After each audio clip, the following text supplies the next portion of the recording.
sedikit menginfokan ya bahwa eh, sampai di hari terakhir pendaftaran kita memiliki 20 peserta yang eh, mendaftar ya, baik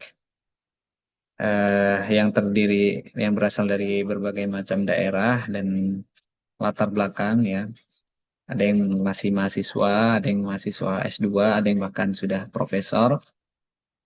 Semuanya alhamdulillah berkumpul di sini untuk sama-sama mengkaji mengenai pemikiran Muhyiddin Ibnu Arabi.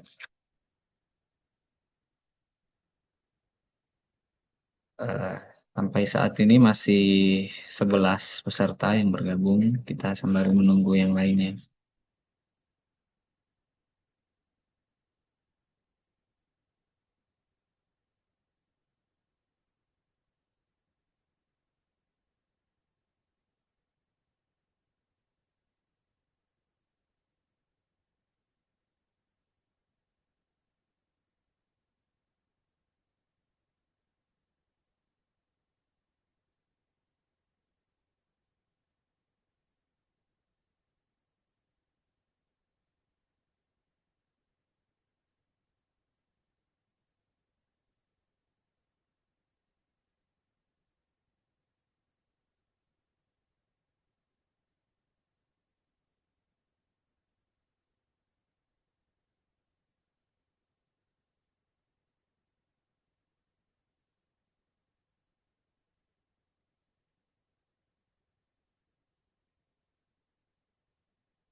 Nggak ada suaranya, Pak.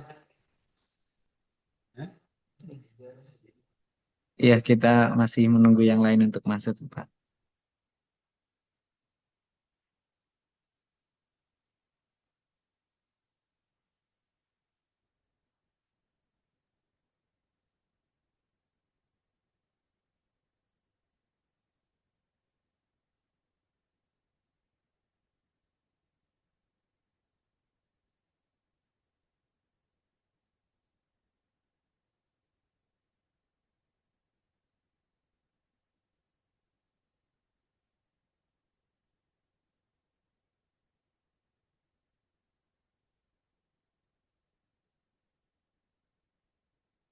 Ya, Bismillahirrahmanirrahim.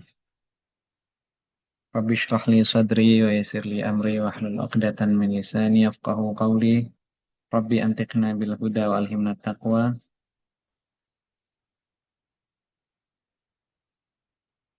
Assalamualaikum warahmatullahi wabarakatuh. Waalaikumsalam. Waalaikumsalam warahmatullahi wabarakatuh. Alhamdulillahirabbil alamin wa bihi nasta'in ala umurid dunya waddin. Wassalatu wassalamu ala asyrafil anbiya'i wal mursalin. Sayyidina wa habibina wa syafi'i qulubina Abil Qasimil Mustafa Muhammad. Allahumma salli ala Muhammad wa ali Muhammad wa ala alihi at-tayyibin at-tahirin wa ashabihil mayamin al-muttajabin. Amma ba'd. Eh, kami ucapkan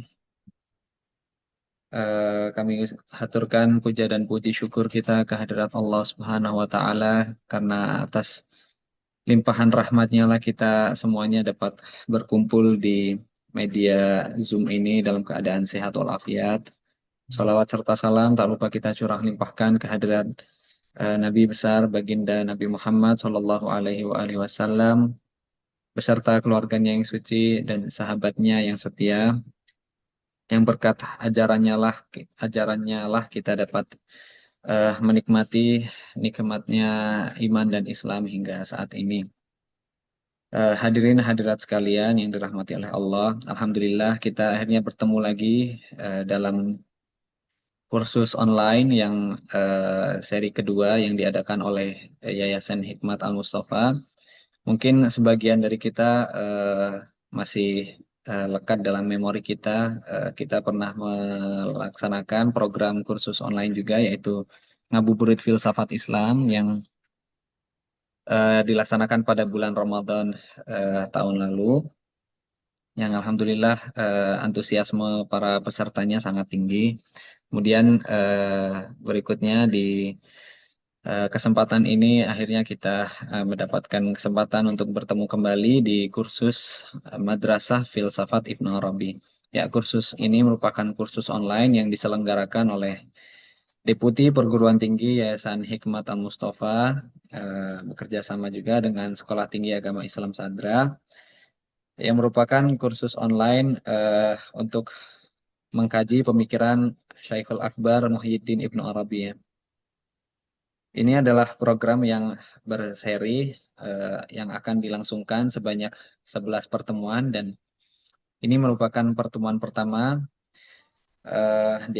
dari 11 pertemuan yang akan membahas bab-bab khusus yang berasal dari Syarah Fusus Al-Hikam karya Maestro Ibnu Arabi yang disyarah oleh Dawud Al-Qaisari yang kemudian juga hadir versi lebih sederhana dan ringkasnya yang ditulis oleh guru kita Dr. Khalid Al-Walid dengan judul Buku Daras Filsafat Tasawuf yang mungkin sebagian besar dari kita sudah kita pegang ya kitab tersebut karena sebagai kitab pendamping juga dalam kursus kita untuk mempermudah juga kita dalam mengarungi samudra ilmu yang disampaikan oleh Muhyiddin Ibnu Arabi Syekhul Akbar.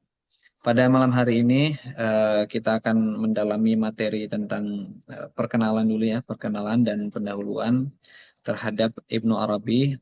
Siapa itu Ibnu Arabi? Apa konsep-konsep yang disampaikan, yang ditawarkan oleh beliau dan bagaimana konsep tersebut berimplikasi pada perkembangan keilmuan di dunia Islam hingga saat ini.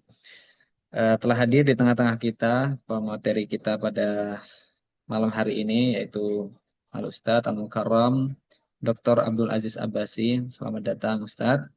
Insya Allah beliau akan membersamai kita untuk bersama-sama mengkaji pemikiran Ibnu Arabi.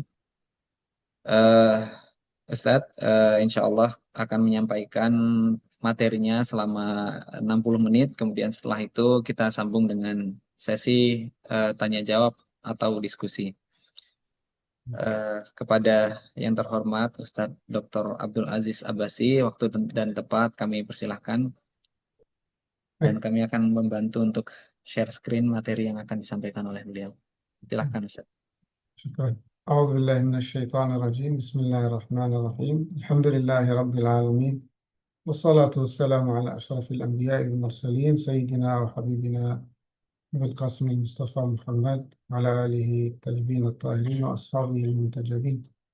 ما بعد, Bapak-bapak, ibu-ibu yang hadir di sini untuk mengkaji Ibnu Arabi dan pemikiran Ibnu Arabi. Assalamualaikum warahmatullahi wabarakatuh. Waalaikumsalam warahmatullahi wabarakatuh. Pada kesempatan ini kita dapat taufik dari Allah SWT, bisa mengkaji pemikiran Ibnu Arabi, walaupun sebagian karena mengkaji Ibnu Arabi secara detail mungkin butuh waktu yang sangat panjang, dan terutama karya-karya beliau yang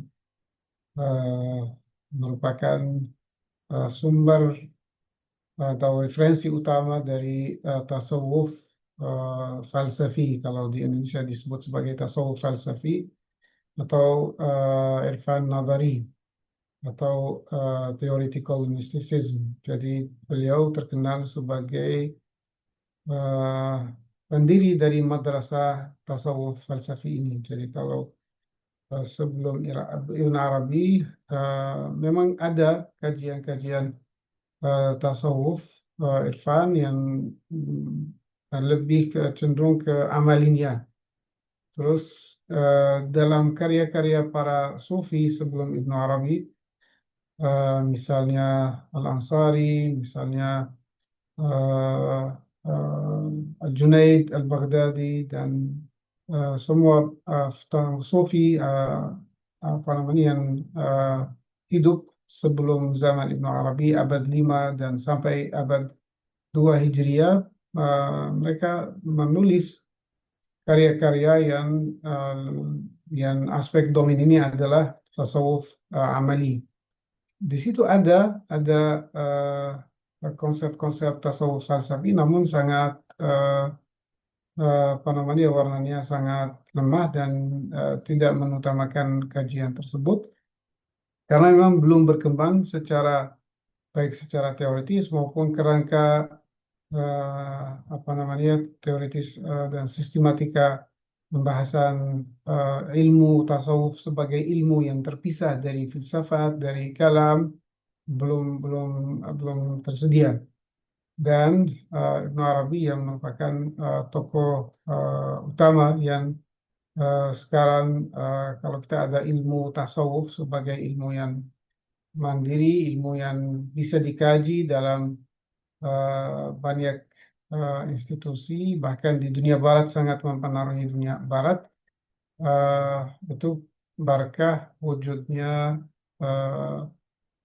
Syekh Al-Akbar. Jadi mari kita dalam pertemuan ini mengenal terutama siapa itu Ibnu Arabi, dan sekedar mengenal juga memperkenalkan konsep-konsep utamanya, dan insya Allah dalam pertemuan-pertemuan yang akan datang kita akan mengkaji lebih dalam pemikiran Ibnu Arabi dari kitab Fususul Hikam beliau.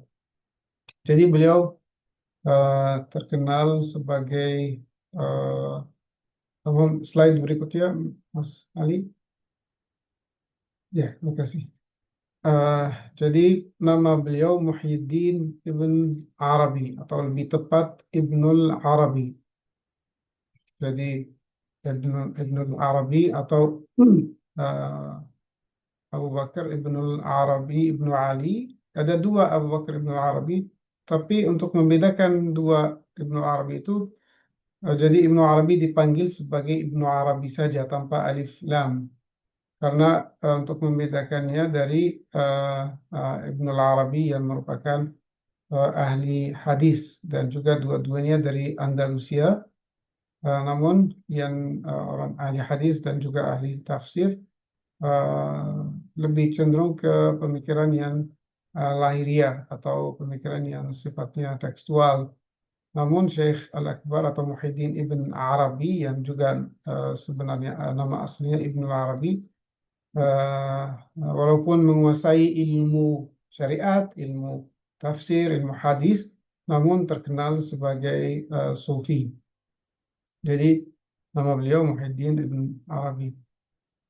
Julukannya adalah Syekhul Akbar atau juga terkenal sebagai Syekh Syekh Al-Arabi, Syekh Ibn Arabi. Syekh Ibn Arabi atau Syekhul Akbar, dua julukan yang beliau terkenal dengannya. Dan terutama Syekhul Akbar. Ada dua julukan, Syekhul Akbar sama Syekhul Kabir. Kalau Syekhul Kabir lebih dipakai untuk muridnya. Murid beliau adalah Sadruddin Al-Qunawi, sekaligus pensyarah utamanya dan juga sekaligus anak tirinya, karena Ibnu Arabi setelah pindah ke Turki, ke lebih tepat Antalya, di situ di Konya, beliau berjumpa dengan ayahnya Sadruddin Al-Qunawi, dan ayahnya juga Romi, dan setelah ayahnya Qunawi meninggal, beliau menikahi istrinya, dan beliau menjadi ayah dari Sadruddin Al-Qunawi yang nanti menjadi juga sebagai murid beliau dan murid paling utama yang nanti kita dapat tradisi Ibnu Arabi melalui lebih akrab dengan tradisi Ibnu Arabi dan pemikiran Ibnu Arabi melalui Sadruddin Al-Qunawi. Jadi sampai dikatakan kalau bukan Sadruddin Al-Qunawi, mungkin tidak ada yang bisa memahami tulisan-tulisan Syekhul Akbar, tulisan Ibnu Arabi, karena ditulis dalam bahasa yang sangat tertutup dan menggunakan bahasa yang sifatnya sangat ilmiah dan menggunakan simbol-simbol dan rumusan-rumusan yang tidak bisa difahami kecuali orang yang ahli atau orang yang memang punya mewarisi Ibnu Arabi secara spiritual maupun secara intelektual. Dan syarah-syarah buku Ibnu Arabi, terutama bukunya yang paling jadi memiliki banyak syarah dan komentar adalah Fususul Hikam, sebagaimana kita akan bahas sebentar lagi. Jadi buku tersebut disyarah oleh murid dari murid Ibnu Arabi, yaitu Al-Qunawi. Jadi sebenarnya pensyarah itu tidak mensyarah langsung dari Ibnu Arabi. Mereka mensyarah dari syarahnya Al-Qunawi. Jadi Qunawi yang membuka dan menulis kunci-kunci, misalnya ada Mafatihul Fusus, kunci dari Fusus, yang ditulis oleh Qunawi. Dia memperkenalkan dan membuka hal-hal yang tertutup dari pemikiran Ibnu Arabi. Jadi beliau adalah seorang yang ulama, bisa disebut alama, walaupun julukan alama di situ belum ada atau tidak terkenal pada periode tersebut di zaman itu, tetapi beliau menguasai semua ilmu yang bisa tersedia waktu itu. Jadi beliau menguasai filsafat Yunani, filsafat peripatetik, karena sebelum beliau hidup setelah zamannya Ibnu Sina, maka sudah tersedia pemikiran Ibnu Sina, pemikiran Al-Farabi, dan beliau sangat akrab. Beliau hidup sezaman dengan Ibnu Rushd di Andalusia.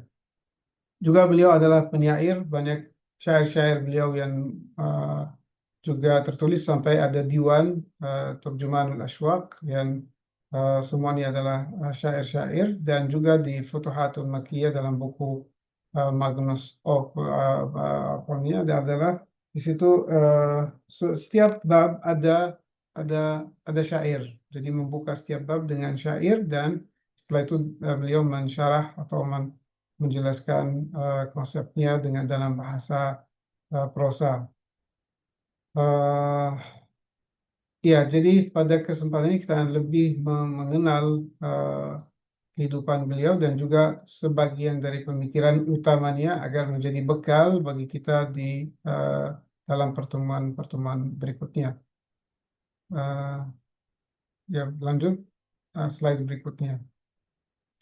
Ya, jadi beliau hidup di abad 7 Hijriah atau abad 12 Miladiyah di kota Murcia di Andalusia waktu itu dikuasai oleh dinasti Muwahhidin. Ya, persis setelah Khilafah Abbasiyah mulai mengalami apa namanya, jadi mengalami jadi mulai turun dan di situ ada daulah atau dinasti Muwahhidin atau pemerintahan Muwahhidin yang setelah Muwahhidin terjadi penguasaan oleh jadi oleh Masehi, oleh Kristen, jadi oleh penduduk aslinya yang melakukan peran yang terkenal zaman itu terkenal sebagai Crusaders atau peran Masih, peran salib. Peran salib itu hampir sezaman dengan kehadiran Ibnu Arabi di Andalusia, walaupun beliau setelah itu sudah pindah. Jadi kita lihat kondisi Ibnu Arabi bukan kondisi yang tenang, terutama waktu beliau muda, dan di Andalusia merupakan gejolak konflik antara Muslimin yang sebelumnya menguasai Andalusia dan Kristen yang ingin menguasai kembali Andalusia dan mengembalikan Andalusia diambil dari tangan kaum Muslimin. Jadi beliau hidup sezaman dengan Maimonides yang merupakan juga seorang pensyarah dari banyak karya-karya filsafat Yunani diterjemahkan ke filsafat Arab, dan juga dengan Ibnu Rushd. Beliau juga sezaman dengan Rushd, bahkan beliau berjumpa dengan Ibnu Rushd dalam sebuah pertemuan yang dicatat oleh Ibnu Arabi dalam Futuhat Al-Makkiyah. Dalam pertemuan tersebut sebenarnya Ibnu Rushd yang minta, karena Ibnu Rushd waktu itu adalah teman dari ayahnya Ibnu Arabi.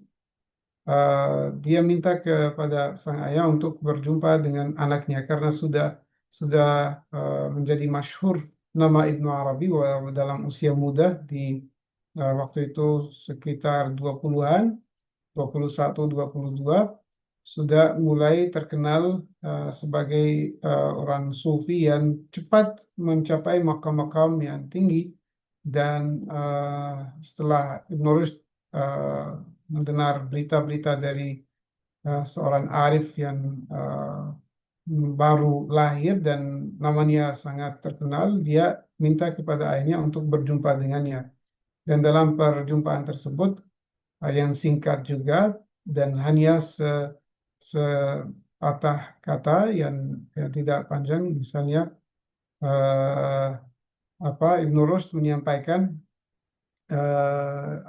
dia mengatakan jadi apa namanya, apakah iya, dan Ibnu Arabi menjawab iya. Jadi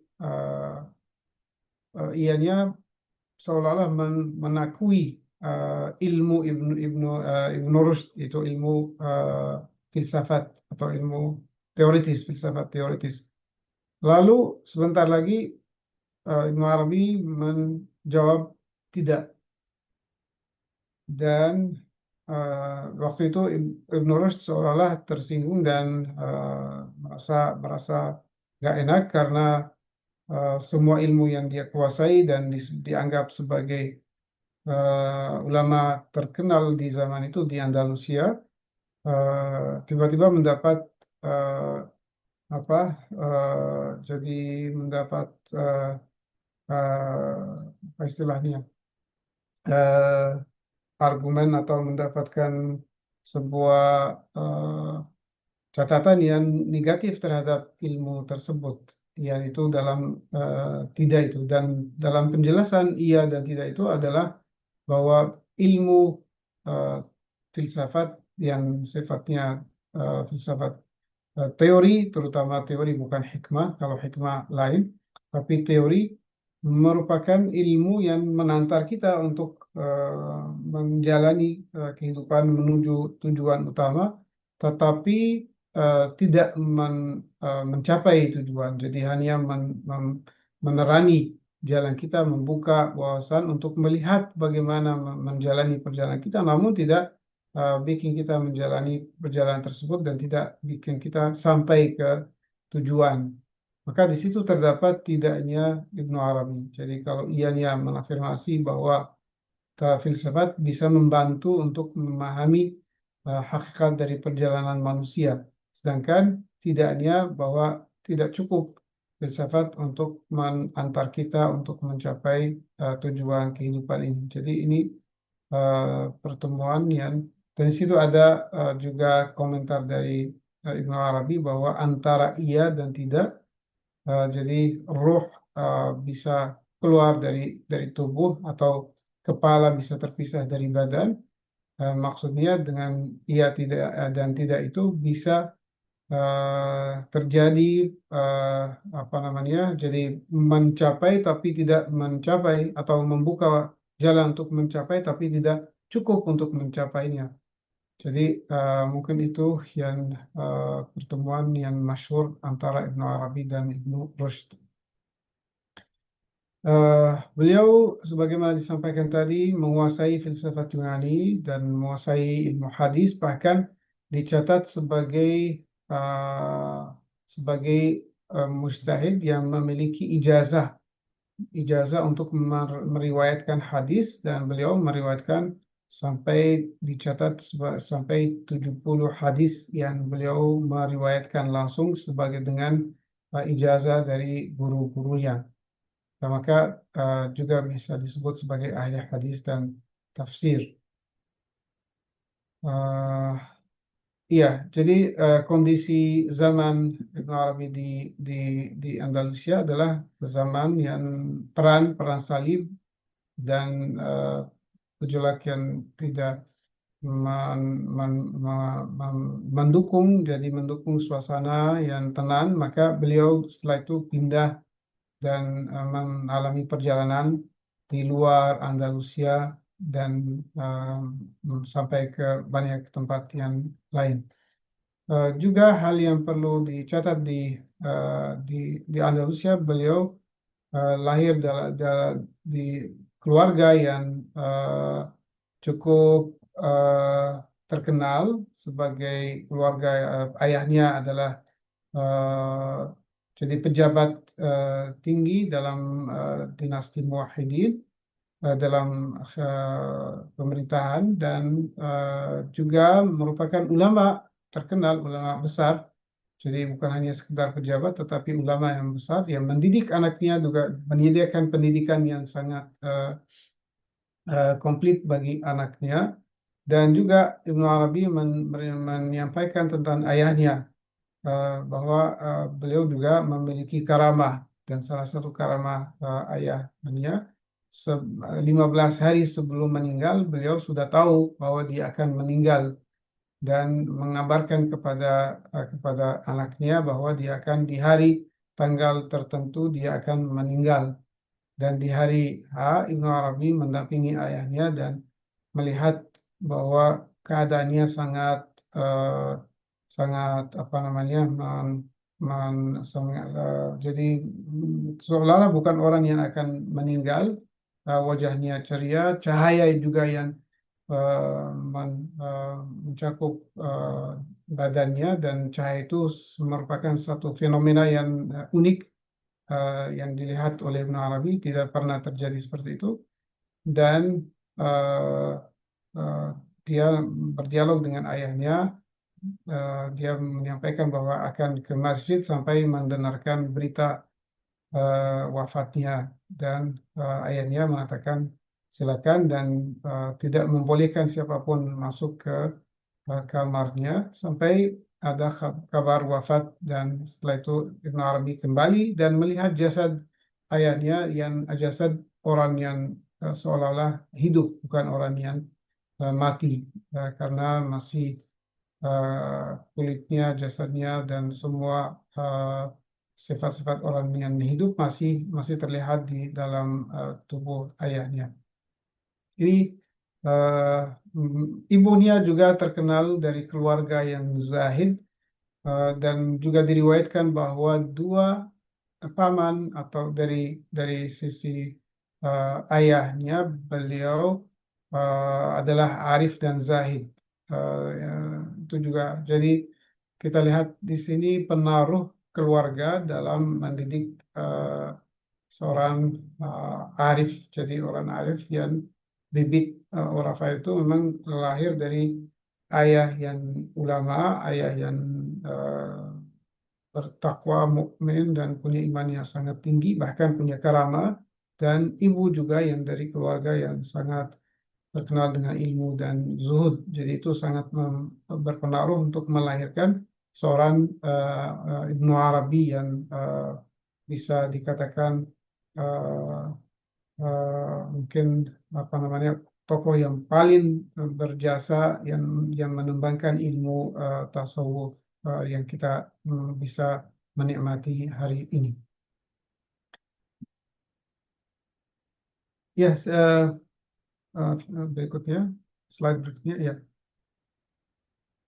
Terus di zaman Ibnu Arabi terjadi perkembangan tasawuf yang luar biasa, dan sebelum Ibnu Arabi ada tekanan terhadap tasawuf dari fuqaha dan dari ahli hadis yang menganggap para sufi sebagai tokoh yang ya, dituduh sebagai tokoh yang tersesat.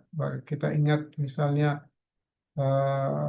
Syekh Ishraq, Syekh Al-Maktul yang dibunuh gara-gara kecenderungan sufinya. Maka zaman Ibnu Arabi bukan zaman yang di mana ilmu bisa dibahas secara bebas dan secara jadi dunia akademik itu masih mengalami ketekanan dari para fuqaha yang yang memiliki kedudukan tinggi di dalam pemerintahan-pemerintahan zaman tersebut, karena otoritas ilmiah, otoritas ya jurisprudence itu semuanya dikasih ke para fuqaha. Maka mereka kalau ingin menekankan apa namanya tokoh, mereka dengan mudah bisa menggugat dan bisa menghukum, dan bisa sampai menghukum dengan hukum mati bagi siapapun yang mereka inginkan. Dan digunakan juga para fuqaha, dimanfaatkan oleh pemerintah-pemerintah untuk mempertahankan pemerintahan mereka dan untuk menjustifikasi perbuatan-perbuatan yang mereka lakukan. Jadi supaya kita memahami ketegangan, dan bahwa tulisan-tulisan Ibnu Arabi bukan tulisan yang ditulis dalam kondisi bebas dan bisa menulis apapun.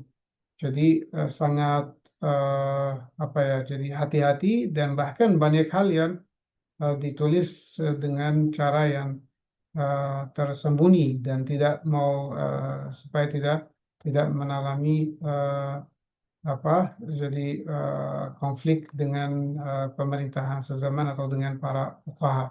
Bahkan beliau adalah tokoh yang menguasai fikih, menguasai hadis, menguasai juga tafsir dan sebagainya, dan masih dituduh sebagai orang yang tersesat, dan itu yang melahirkan kontroversi terhadap Ibnu Arabi.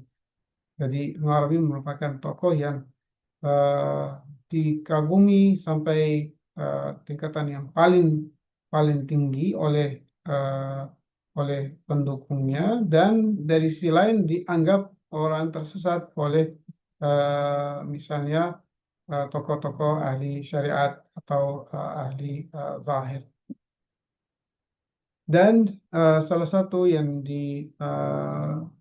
dilahirkan oleh Ibnu Arabi adalah Tariqah Akbariyah, walaupun tidak secara langsung, yang sampai sekarang masih berlaku dalam kalangan tertentu.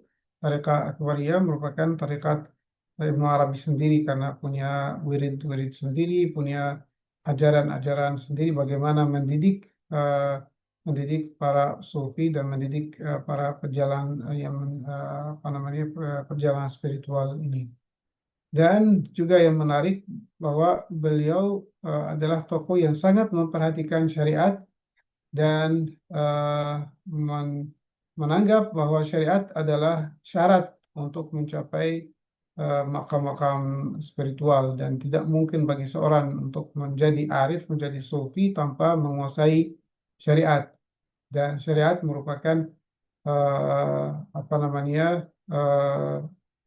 tahap pertama dan juga pintu untuk memasuki alam batin, dan tidak bisa ditinggalkan sama sekali, karena meninggalkan syariat adalah menabaikan sebagian dari agama dan sebagian dari eksistensi, yaitu wujud yang sifatnya lahiriah itu diwakili oleh syariat. Maka orang yang meninggal syariat artinya dia tidak memanfaatkan potensi-potensi yang disediakan Allah SWT untuk mencapai makam-makam di makam spiritual atau makam-makam yang tinggi dalam tauhid dan dalam mengenal Allah Subhanahu Wa Taala.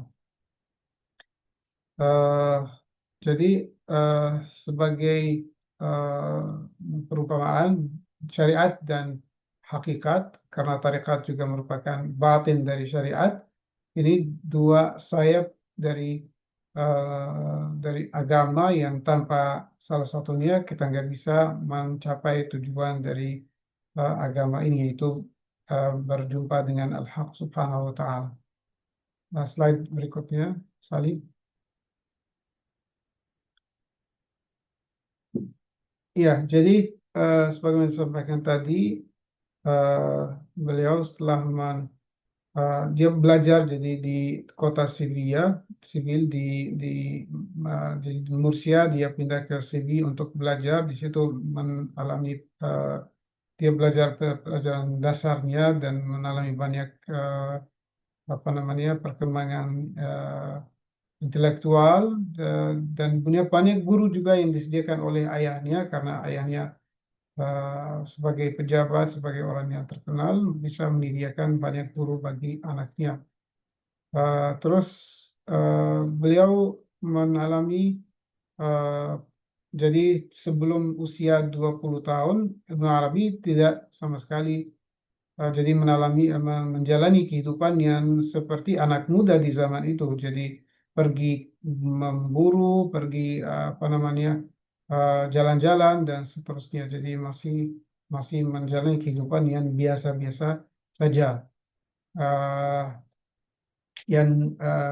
Yang bikin Ibnu Arabi itu berubah, salah satu perubahan utama yang terjadi dalam kehidupannya adalah dari istrinya sendiri. Jika menikah, istrinya menyampaikan satu mimpi. Dalam satu mimpi beliau menyampaikan bahwa berjumpa dengan seorang yang arif dan tidak pernah ditemukan di dunia nyata, dan itu menjelaskan tentang dasar-dasar suluk yang disampaikan juga oleh Ibnu Arabi dalam sebuah bab dari Futuhat. Dari situ beliau mulai terpengaruhi dengan ajaran tersebut dan mengambil keputusan untuk menjalani perjalanan spiritual. Juga dia dapat pengaruh dari pamannya, dua pamannya yang merupakan dua orang zahid. Misalnya salah satu pamannya hidup di di Afrika Utara, di Maroko sekarang, di Maroko dan juga di sebagian dari beliau merupakan seorang pimpinan dari kota Tilimsan yang sekarang dulu disebut sebagai Maghrib.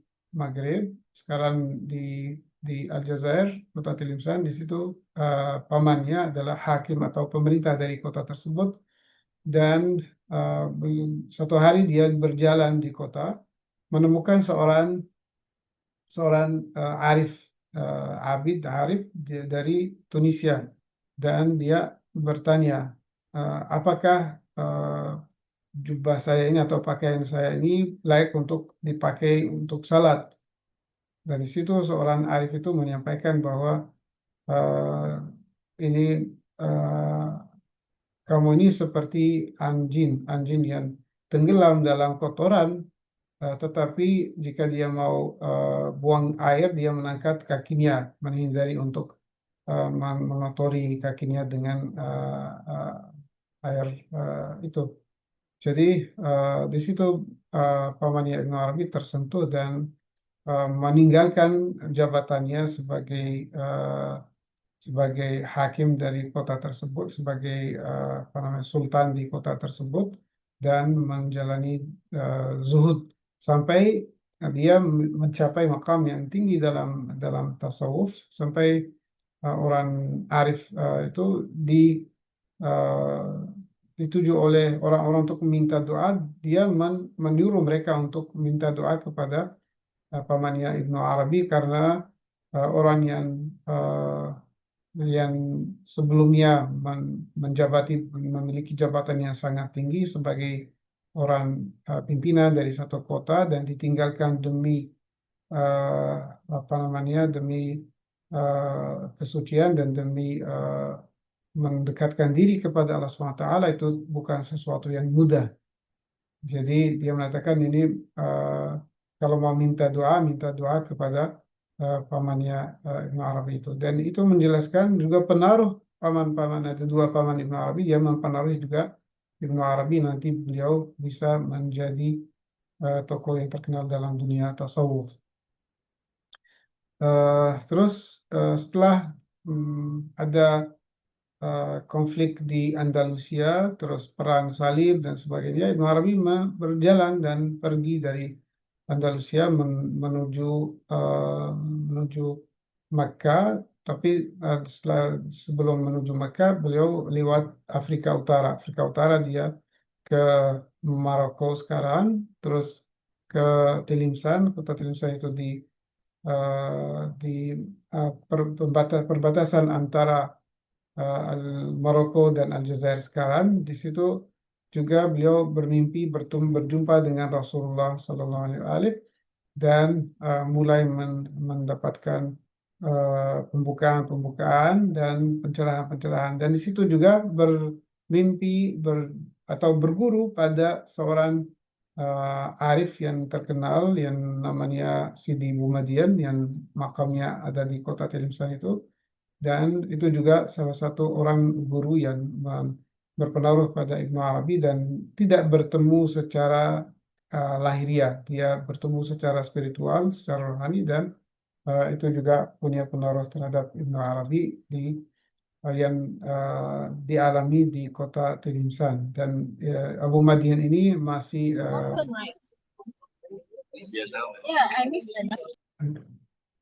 ya.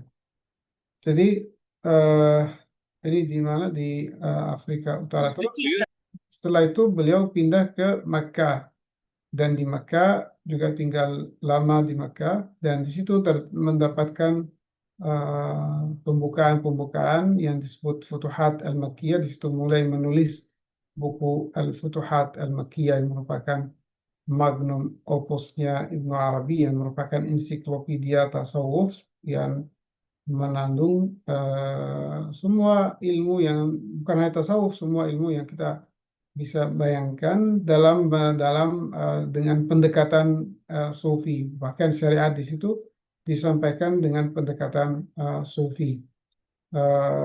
Pembukaan itu mulai di Makkah. Jadi pergi haji dan tinggal di Makkah, dan di situ mulai mendapatkan penalaman dan pembukaan dan mulai menulis buku Al-Futuhat Al-Makkiyah selama 30 tahun. Jadi ditulis di Makkah, dimulai di Makkah, tetapi untuk menyelesaikan karya tersebut di tempat yang lain, bahkan di Damaskus, di situ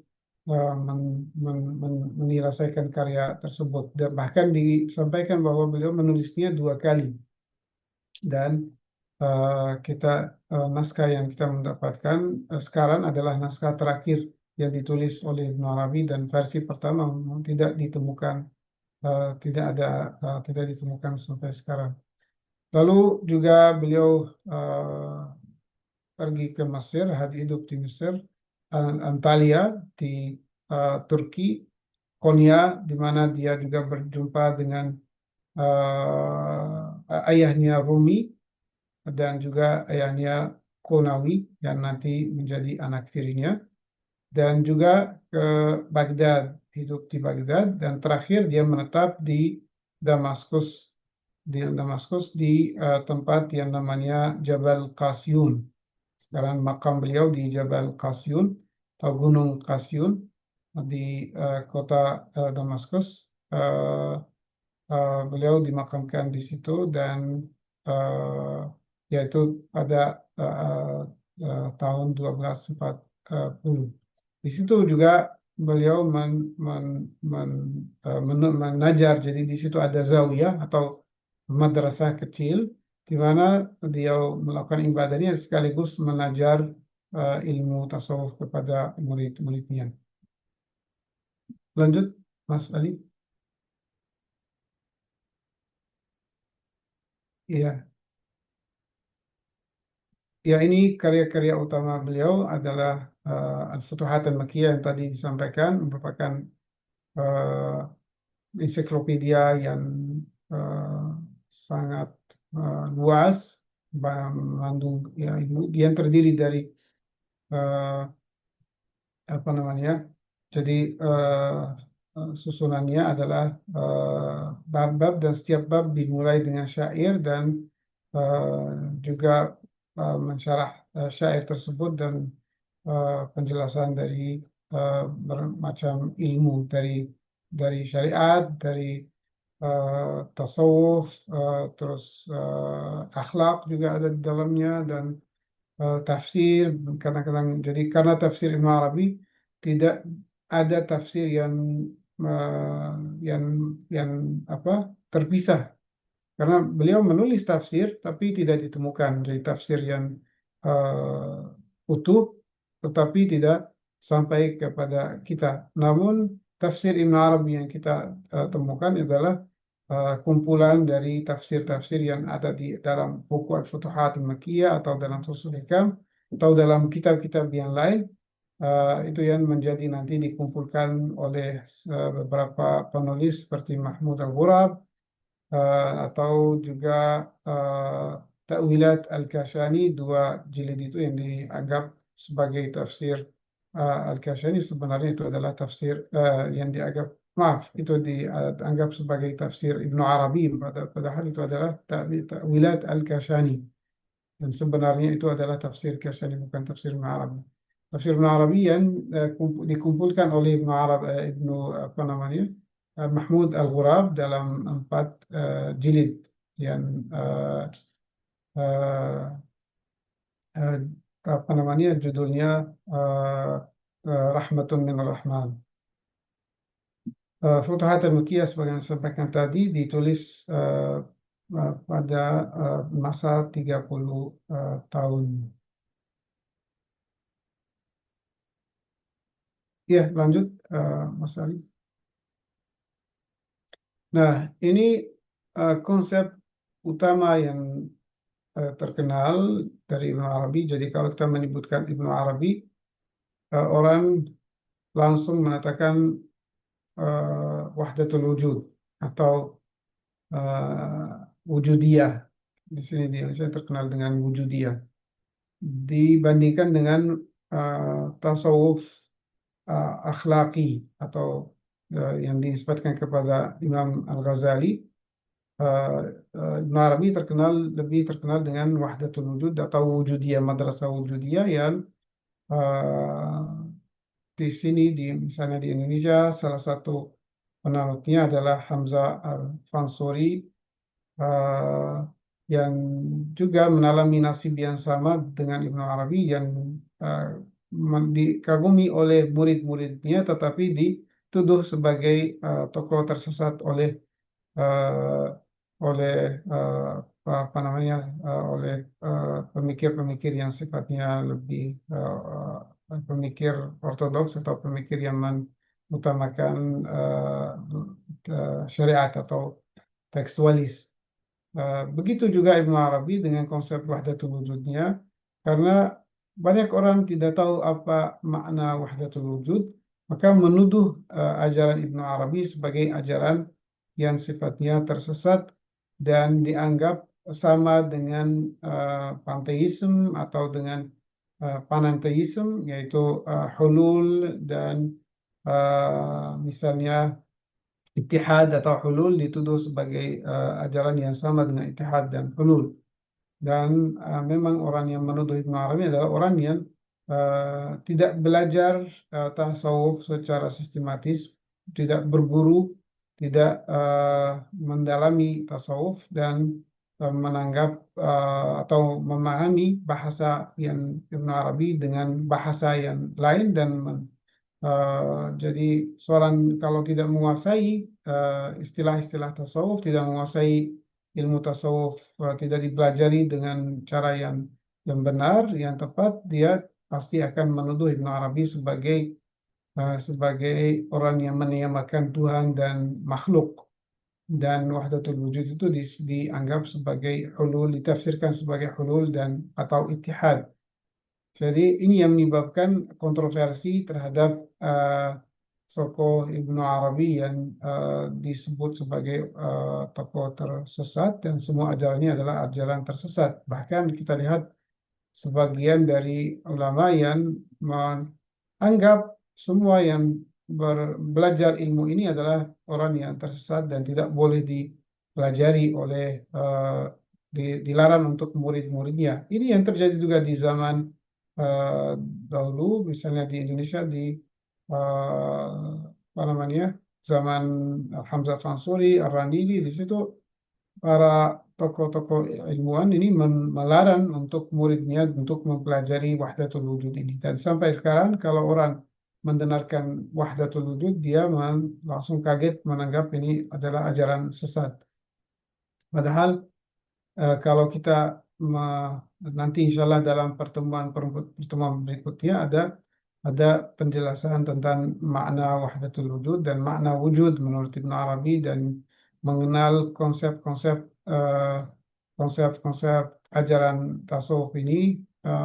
Kita lihat bahwa ini konsep-konsep yang menutamakan dan menekankan tauhid daripada konsep-konsep yang lain, misalnya dalam ilmu kalam, tauhid menurut ilmu kalam, atau bahkan tauhid menurut filsafat. Jauh lebih apa ya, jadi tauhid di dalamnya masih ada bau dualisme di dalamnya. Jadi misalnya dalam tauhidnya ilmu kalam, ada Tuhan, ada makhluk, ada malaikat, ada itu, semua ini ada. Namun Tuhan memiliki wujud yang lebih sempurna, lebih tinggi, tetapi yang lain juga ada bersamanya. Nah, itu juga adalah semacam memberikan kesempurnaan, kemandirian pada makhluk-makhluk yang sebenarnya seharusnya menurut ayat-ayat Al-Quran tidak memiliki wujud yang sifatnya mandiri. Dalam filsafat juga sama, wajibul wujud, mungkinul wujud, ya dua-duanya punya bagian dari wujud. Jadi mungkinul wujud adalah wujud yang ada di samping wajibul wujud. Maka di samping itu jadi kemutlakan wajibul wujud tidak begitu utuh dan tidak begitu sempurna, maka di situ juga ada bau dualisme. Sedangkan dalam wahdatul wujud tidak memberikan sama sekali wujud bagi makhluk atau bagi mungkin wujud atau siapapun, tidak memiliki sama sekali kemandirian dan semua yang namanya ada selain al-haq itu wujudnya majazi bukan hakiki. Dan makna majazi di sini dia ada dengan adanya al-haq, yang wujud sejati, wujud yang hakiki adalah al-haq subhanahu wa ta'ala. Sedangkan wujud yang lain semuanya adalah sinar-sinar atau hanya sebagai mewujud atau sesuatu yang dipinjamkan wujud, bukan dikasih wujud mandiri menjadi mandiri. Kalau tidak di supply, dikasih terus menerus, dia nggak ada. Jadi seperti perumpamaan sinar dan matahari. Sinar itu nggak punya wujud mandiri selain matahari. Dan kalau matahari ditutup, sinarnya juga nggak ada. Begitu juga semua makhluk menurut konsep wahdatul wujud ini. Maka konsep wahdatul wujud lebih bertauhid daripada tauhidnya konsep-konsep yang lain yang bersedia dalam ilmu kalam dan ilmu filsafat. Jadi masalah yang terjadi, orang mungkin membaca wahdatul wujud melalui sumber-sumber yang tidak memahami istilah-istilah tasawuf atau tidak mendalami tasawuf, maka di situ terjadi kekeliruan dalam memahami makna wahdatul wujud. Dan disamakan dengan hulul dan ittihad. Bahkan menurut banyak ulama, jadi tokoh-tokoh yang dituduh sebagai hululiyah atau ittihadiyah seperti misalnya Al-Hallaj, seperti Al-Bastami dan sebagainya, itu pun adalah tuduhan yang tidak valid karena orang tidak memahami bahasa yang digunakan oleh Al-Hallaj atau Abu Yazid Al-Bastami, tidak memahami bahasa tersebut dan dianggap sebagai syirik atau sebagai menyamakan Tuhan dan makhluk. Tetapi yang dimaksud oleh tokoh-tokoh tersebut bahwa selain Allah tidak ada.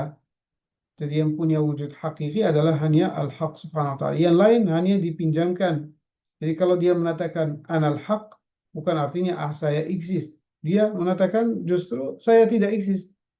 Kalau mengatakan anal haq, jadi artinya saya tidak eksis. Yang ada hanya dia. Maka saya atau dia atau yang lain, semuanya itu adalah wujud al-haq subhanahu wa ta'ala dan tidak ada yang memiliki wujud di samping al-haq subhanahu wa ta'ala.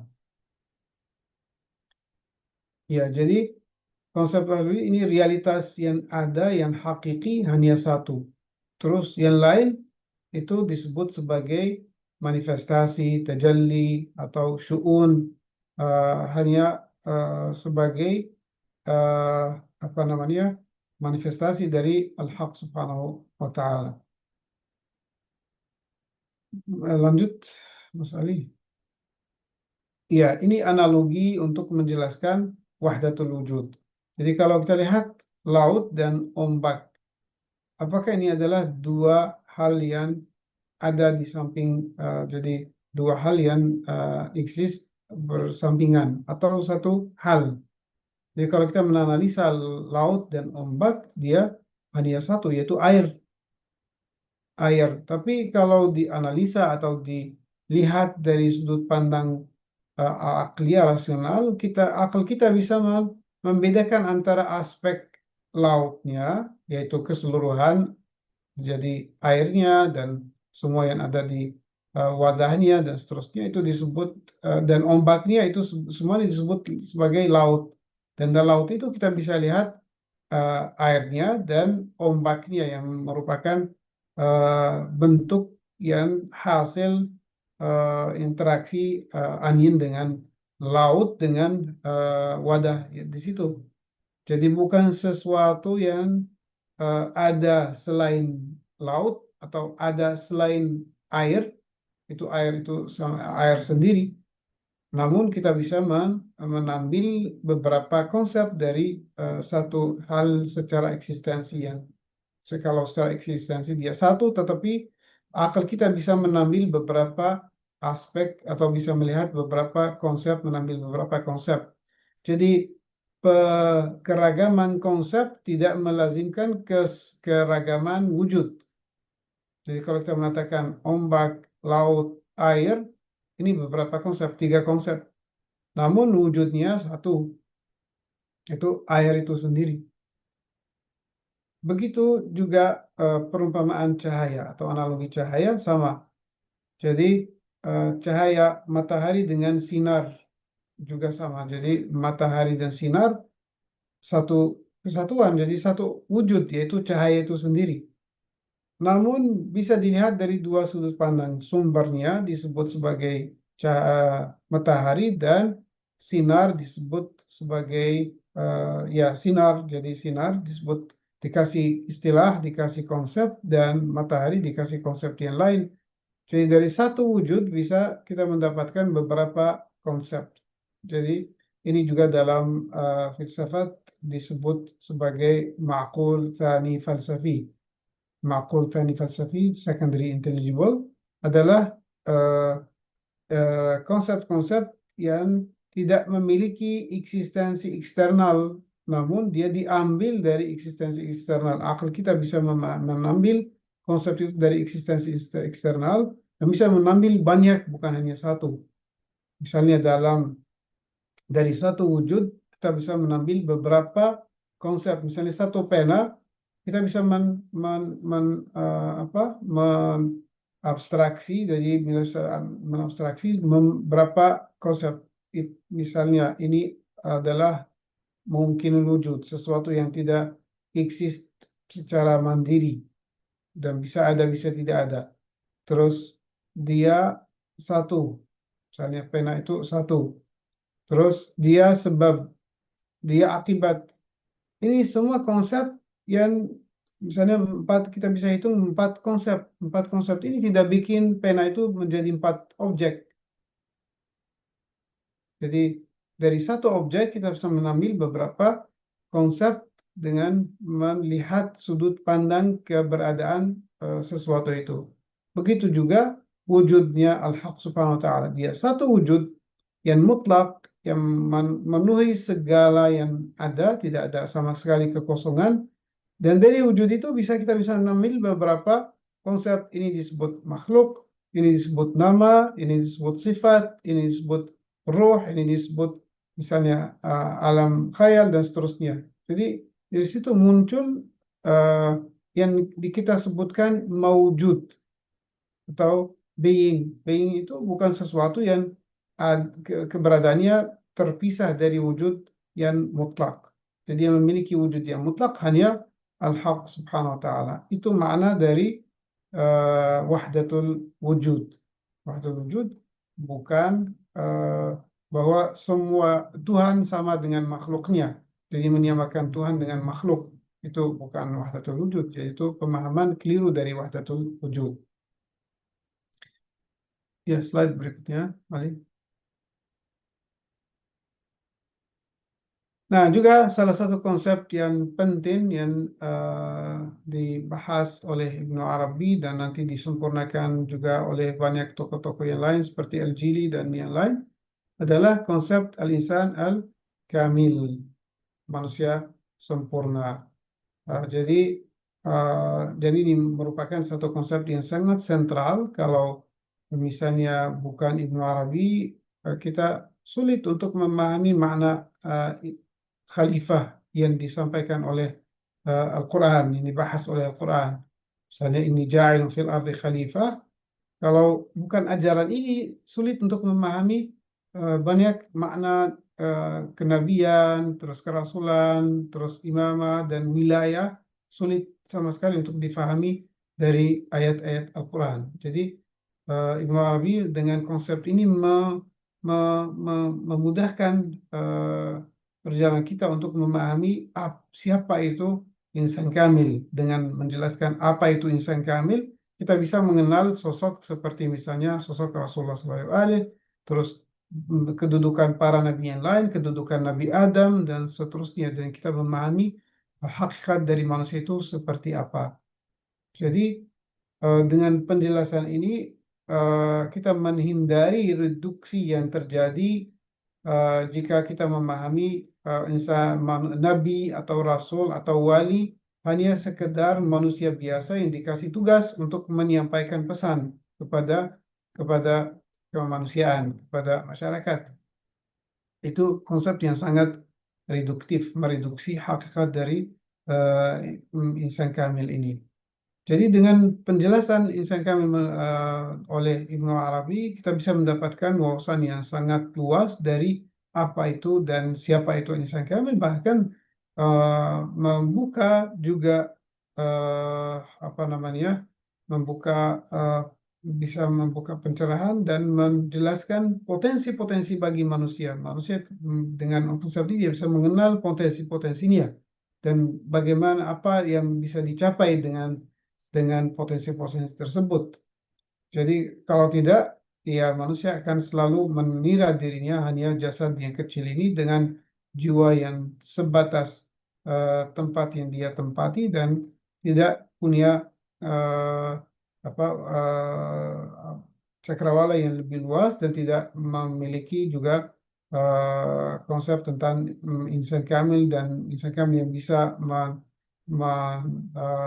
mencakup seluruh alam sebagaimana disampaikan dalam salah satu kata Imam Ali bahwa engkau mengira dirimu sebagai benda kecil sedangkan di dalam dirimu terdapat alam yang luas. Atahsabu nafsaka jirman saghiran wa fika tawal alamun akbaru. Jadi engkau mengira dirimu hanya sebagai benda kecil sedangkan di dalam dirimu terdapat alam yang begitu luas dan begitu besar. Dan konsep ini dijelaskan dengan baik oleh Ibnu Arabi dalam konsep al-insan al-kamil. Sebagai mikrokosmos, itu badan yang kecil. Tetapi di dalam dirinya terdapat ruh yang bisa mencakup seluruh alam. Sebagaimana kita akan lihat dalam konsep al-hadaratul khams, 5 kehadiran atau juga dalam martabat 7, di mana martabat manusia adalah martabat yang paling tinggi dan paling mencakup. Jadi kehadiran manusia atau hadrah al-insan kamil adalah hadirat yang bisa mencakup semua hadrah-hadrah yang lain. Juga konsep khalifah bahwa insan kamil adalah cermin yang paling sempurna yang bisa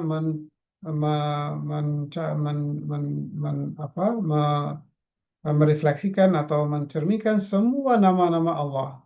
Jadi semua nama Allah tertanam dalam diri manusia dan bisa diaktualkan dan menjadi khalifah sebagaimana dijalani oleh Rasulullah SAW dan juga para nabi dan rasul yang lain yang dapat mencerminkan semua nama-nama Allah dan dapat juga menjadi khalifah dan atau menjadi cermin Allah SWT di muka bumi. Dan barang siapa yang ingin mengenal Allah SWT harus melalui khalifah-khalifah tersebut, harus melalui nama-nama dan sifat-sifat mereka. Itu yang dibahas oleh insan kamil. Dan juga kalau kita ingin meringkaskan ajaran tasawuf yang diperkenalkan oleh Ibnu Arabi, dan itu juga sering berulang dalam karya-karya beliau. Jadi ada 2 poros utama dalam ajaran Ibnu Arabi dan semua tasawuf yang berkembang dari Ibnu Arabi. Ada tauhid, ada muwahhid. Jadi tujuan utama dari tasawuf itu adalah tauhid, menisahkan Allah, mengenal Allah, menisahkan Allah, dan ada muwahhid. Dan dalam tauhid ini kita bisa mengenal asma sifat Allah SWT, tajalli, apa itu alam dan martabat alam, seluruh itu dalam tauhid. Bagaimana memahami wahdatul wujud. Dan konsep yang kedua yang juga merupakan poros yang paling penting adalah muwahhid. Siapa yang bisa mencapai atau menesahkan al-haq SWT atau mencapai tauhid yang sejati. yaitu insan kamil. Hanya insan kamil yang bisa mencapai tauhid yang sejati. Sebagai cermin dari Al-Haq Subhanahu wa Ta'ala. Ya, juga insan kamil merupakan barzakh atau perantara antara al-haq dan al-khalq. Jadi kalau bukan insan kamil, makhluk tidak bisa mendapatkan pemberian dari Allah SWT karena tidak ada kesesuaian antara al-haq dan makhluk. Jadi misalnya kalau kita ingin sekarang mendapatkan dari Allah SWT, maka melalui insan kamil yang kita dapat. Nggak bisa langsung dari Allah SWT karena nggak ada yang disebut sinkhiyah atau kesesuaian antara diri kita sebagai manusia yang tenggelam dalam dunia, tenggelam dalam potensi-potensi kita belum sampai, belum aktual, belum bisa mencapai tingkatan di mana kita bisa langsung dapat dari Allah, yaitu wilayah, maqam wilayah. Kita belum sampai ke wilayah. Maka kita butuh seorang wali yang sudah sampai, dan dengan wilayah itu dia bisa langsung terima dari Allah SWT, dan melalui dia kita mendapatkan di sini. Jadi disalurkan ke makhluk-makhluk yang lain melalui wali yang sudah tersambung dengan Allah SWT. Itu salah satu fungsi dari insan kamil. Jadi dengan konsep ini sangat penting dalam ajaran tasawuf. Tanpa insan kamil, alam ini akan hancur, akan lenyap, akan tidak bisa mendapatkan wujud yang disalurkan oleh insan kamil. Oleh karena itu disebut sebagai barzakh, hakikat yang sisi ilahinya ke atas dan sisi basyariahnya ke bawah. Itu disebut dalam Al-Quran sebagai innama ana basyarun mithlukum innama yuha ilayya. Dia punya dua sisi ilahiyah dan sisi basyariah, sisi basyariahnya untuk berinteraksi dengan makhluk-makhluk yang lain yang di bawah, dan sisi ilahiyah untuk berinteraksi dan menerima dari Al-Haq Subhanahu wa Ta'ala. Ya, lanjut Mas Ali. Nah, ini juga salah satu konsep yang penting dan sentral dalam ajaran Ibnu Arabi, yaitu khayal, alam khayal. Jadi alam khayal bukan sesuatu yang sebagaimana dipahami oleh awam, itu imajinasi kita atau sesuatu yang dibuat-buat oleh manusia dan tidak punya realita eksternal. Jadi menurut Ibnu Arabi, alam khayal itu adalah alam yang sendiri, alam yang eksternal, alam yang alam yang sifatnya berbentuk tapi tidak bermateri, yang menjadi perantara antara alam ruhani yang mujarrad non materi sama sekali dengan alam fisik atau alam materi. Alam ini adalah alam yang sangat penting karena tanpa alam ini yang di atas nggak bisa turun, yang di bawah nggak bisa naik. Jadi merupakan sambungan. Jadi dia menyambungkan yang di bawah, diantarkan ke atas. Yang di atas juga supaya bisa berinteraksi dengan yang di bawah harus melalui alam khayal ini. Misalnya contoh dalam tajallinya Jibril atau ruh kepada Sayyidah Maryam alaihissalam, fatamatsala laha basharan sawiyya. Beliau ya sifatnya ruhani, dia wujudnya spiritual, wujudnya tidak berbentuk sama sekali. Namun supaya dia bisa berinteraksi dengan Sayyidah Maryam harus muncul dalam bentuk manusia yang bisa dilihat, bashar sawiyya. Nah, itu terjadi di mana? Di alam khayal. Itu dia bertajalli, bermanifestasi, dan itu yang disebut konsep tanazzul, manifestasi, dan muncul dalam bentuk manusia yang bisa dilihat oleh Sayyidah Maryam. Nah, manusia yang dilihat oleh Sayyidah Maryam itu dengan potensi apa? Dengan imajinasinya.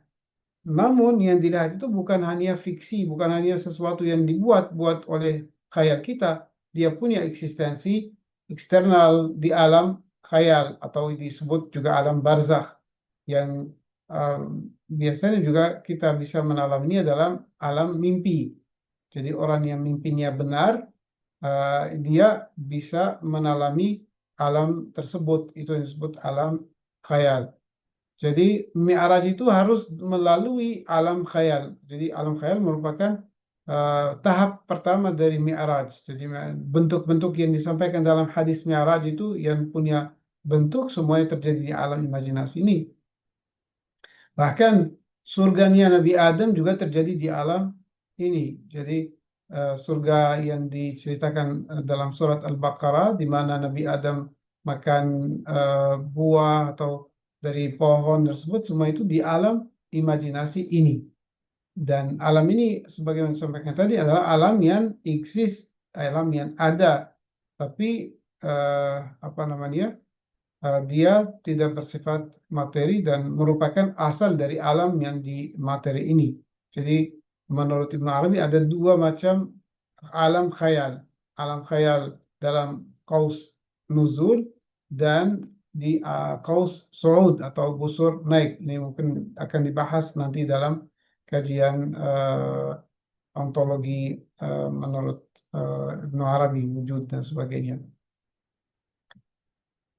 Ya, dan konsep khayal munfasil, yaitu khayal kita yang tersambung dengan jiwa kita. Jadi salah satu tingkatan jiwa kita itu adalah imajinasi. Dan dengan potensi tersebut kita bisa berinteraksi dengan alam khayal munfasil yang terpisah, yang merupakan alam sendiri. Kita bisa mempersepsikan alam tersebut dengan potensi imajinasi kita. Di situ ada mimpi, ada wahyu juga yang turun dalam bentuk, ada penalaman spiritual yang berbentuk, semua terjadi di alam khayal. Terus misalnya orang mendapatkan apa namanya, misalnya mendapatkan nubuah bukan nubuah tasri tapi nubuah yang biasa, dia bisa tahu masa depan, bisa tahu itu di dalam alam khayal itu. Lanjut Mas Ali. Nah, ini karya yang paling penting. Salah satu karya yang paling utama adalah Al-Futuhat Al-Makkiyah yang merupakan magnum opusnya Ibnu Arabi. Dia terdiri dari 560 bab.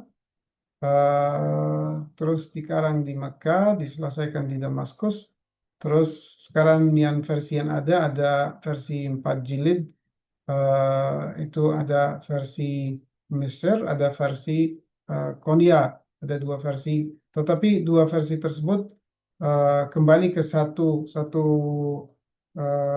jadi dua naskah, maaf, tadi dua naskah Mesir sama naskah Konya. Tetapi dua naskah tersebut ternyata di satu versi yang tinggal sekarang yang masih ada. Tapi versi yang lain yang tidak ditemukan itu belum ada naskahnya. Maka semua naskah yang ditemukan di perpustakaan dunia itu semuanya berasal dari satu naskah dengan kurang lebih ada beberapa perbedaan, namun secara keseluruhan sama. Ada misalnya yang hilang, ada yang berbeda, dan perbedaan tersebut bisa dikatakan ada yang mengatakan bahwa itu tahrif, ada yang mengatakan itu salah menulisnya jadi dalam tashif jadi tulisan dicatat dengan cara yang tidak benar. Ada yang mengatakan juga bisa jadi tahrif dalam naskah-naskah tersebut. Namun secara keseluruhan ajaran Ibnu Arabi bisa dibuktikan bahwa dari semua karyanya bisa punya ciri khas dan punya sifat-sifat tertentu dan bisa diketahui itu adalah ajaran Ibnu Arabi. Iya, dan yang juga menarik bahwa masih 2 menit saja. Baik, secara singkat, jadi dua karya utama Ibnu Arabi itu bukan hasil tulisan diri sendiri. Misalnya Futuhat Al-Makkiyah adalah penalaman spiritual atau fath, pembukaan, pencerahan, dan ditulis dengan bahasa sendiri. Tapi isinya, kandungannya atau maknanya berasal dari inspirasi yang didapatkan oleh Ibn Arabi di Makkah. Terus kalau Fususul Hikam, dia hasil mimpi berjumpa dengan Rasulullah SAW dan Rasulullah mendikti. Jadi hasil Fususul Hikam itu adalah dikti dari Rasulullah dan yang diperintahkan untuk disampaikan kepada manusia untuk dipahami dan untuk diamalkan. Ya, lanjut.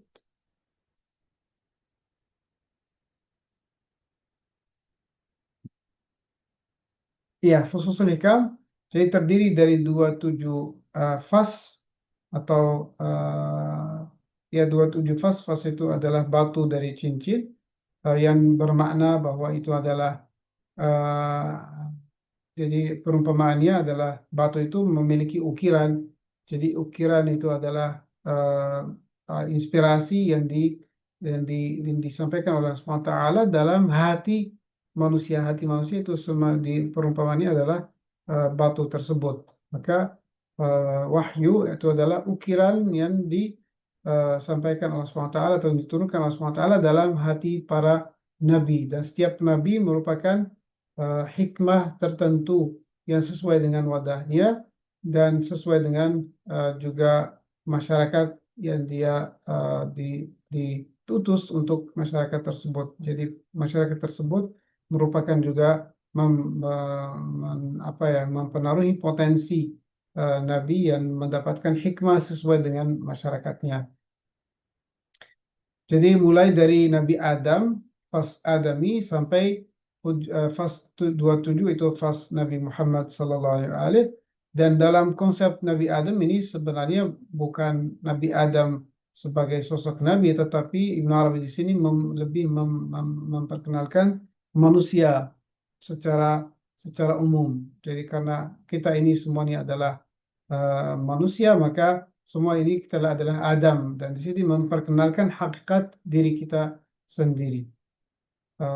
Terus dan terakhir di fas 27 adalah manusia yang paling sempurna, itu manusia sosok Rasulullah Sallallahu Alaihi Wasallam.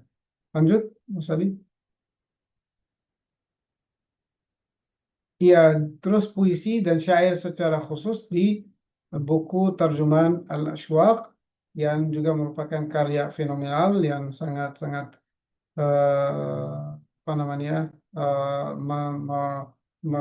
merefleksikan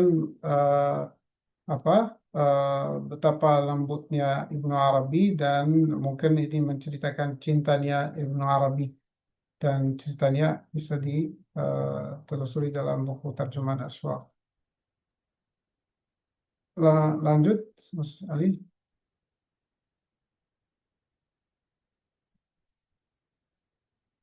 Iya, jadi sebagaimana disampaikan tadi bahwa Ibnu Arabi dianggap oleh penanutnya dan pengikutnya sebagai tokoh yang paling berpengaruh dalam dunia tasawuf, dan bahkan pendiri dari tasawuf falsafi, dan juga sebagai wilayah disebut wali paling tinggi. Jadi bahkan waris dari Rasulullah SAW dan Khatamul Aulia, sebagaimana beliau sendiri menyebutkan dirinya sendiri, Khatamul Aulia di zaman beliau. Dari sisi lain dikritik oleh banyak tokoh-tokoh terutama tekstualis yang melihatnya sebagai orang tersesat, dan ajarannya juga adalah ajaran tersesat. Lanjut. Terus di hari ini kita lihat bahwa banyak pusat penelitian, baik itu di dunia Barat, Amerika, Eropa, dan di dunia Islam, banyak pusat-pusat penelitian yang meneliti tentang Ibnu Arabi, dan karya-karya beliau masih menginspirasikan banyak peneliti, banyak penulis, banyak ilmuwan, dan bahkan banyak salik untuk memanfaatkan khazanah-khazanah yang ditinggalkan oleh Ibnu Arabi. Lanjut. Ya, ini kesimpulan. Jadi Ibnu Arabi sebagaimana juga Ibnu Arabi punya pengaruh yang sangat signifikan terhadap tokoh yang juga tidak kurang dari Ibnu Arabi, kontroversial juga, yaitu Mullah Sadra. Jadi Mullah Sadra yang membangun hikmah muta'aliyah. Hikmah muta'aliyah itu hasil dari upaya Ibnu Arabi yang nanti dijelaskan oleh pensyarah-pensyarahnya yang sangat mempengaruhi secara signifikan ajaran atau Mullah Sadra untuk melahirkan hikmah muta'aliyah, untuk melahirkan filsafat yang sifatnya yang sangat-sangat menyelesaikan banyak masalah filsafat yang belum diselesaikan sebelumnya, dan itu berkah dari ajaran Ibnu Arabi ini sendiri. Banyak konsep yang dipinjamkan oleh Mullah Sadra dari ajaran Ibnu Arabi dan murid-murid beliau. Lanjut. Ya, ini karena waktu sudah habis, maka sampai sini. Terima kasih atas perhatiannya. Saya serahkan ke moderator.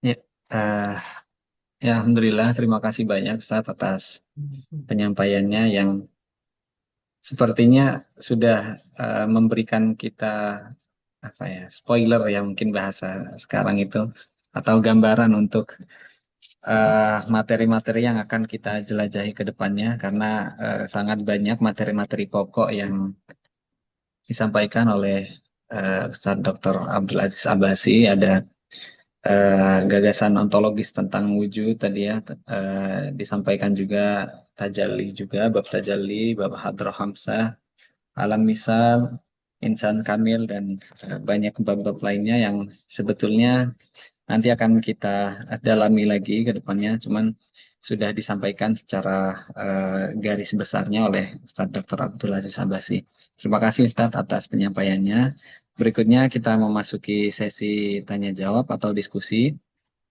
Silakan bagi rekan-rekan sekalian yang ingin menanyakan mengenai penyampaian Ustadz Abbasi atau ingin mendiskusikan mungkin konsep-konsep yang disampaikan tadi, atau ada yang belum jelas dan ingin diperjelas kembali, dipersilahkan untuk bertanya.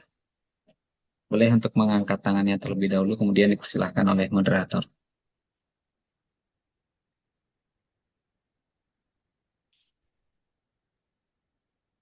Silakan hadirin hadirat yang hadir pada malam hari ini.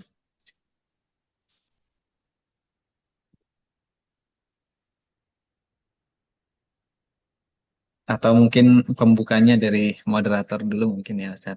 Ya, silakan Mas Andi. Mungkin lebih ke bagian yang terakhir tadi mengenai relevansi kita mengetahui konsep.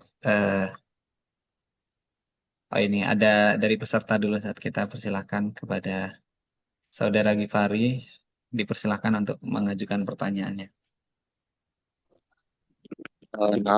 Terima kasih Saudara Lifakul Isbah. Sebelumnya, perkenalkan Ustadz, nama Ana Gifari, kebetulan mahasiswa UIN Syarif Hidayatullah. Di sini ingin bertanya terkait ini Ustadz. Jadi kalau dari tadi kan yang Ana perhatikan, antum menjelaskan bahwa Ibnu Arabi itu cukup memberikan corak tasawuf falsafi gitu Ustadz.